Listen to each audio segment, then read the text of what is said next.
Здруженијето Вешта жена изминатава сабота го организираше настанот Етно Вешта жена, на кој вештите жени од Тетово, Гостивар и Кичево подготвија трпези со традиционални македонски јадења, кои пак беа ставени на продажба со цел собирање финансиски средства за новогодишни подароци за децата со попреченост. При тоа на настанот свое учество зедоа и ученички од 5 оделение од неколку училишта од Тетово, Гостивар и Кичево, кои подготвуваа празнични декорации на веќе подготвени торти. Атмосферата на настанот беше збогатена и со музика. Вечерашната наша заедничка дружба, вечерашното наше заедничко дружење со вештите жени и од Гостивар и од Кичево ни дава за право да докажеме дека новата година, како секоја година што ја организираме за дечињата со попреченост, оваа година ќе има сосем друга содржина, а тоа е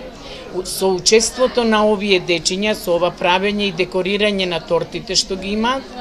Тие ќе бидат поклонети едни меѓу други, но етно масите, храната ќе се продава и сите средства, значи дел од средствата ќе бидат наменети за новогодишните празници. Вештите жени за 29 декември најавуваат празнично дружење со дечињата со попреченост, каде што ќе им доделат новогодишни подароци. Секој во својот град на 29, како што најави нашата Жана, ќе ги посетиме нашите детски, кај нас имаме например детска градинка за деца со попреченост и ќе им подариме поклони за среќни празници, среќна нова година и се подобри успеси во наредната година.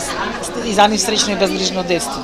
Инаку Здруженијето Вешта жена во месец октомври со свечена манифестација на која беше избрана и Републичката Вешта жена го прослави 30 годишниот јубилеј од основањето.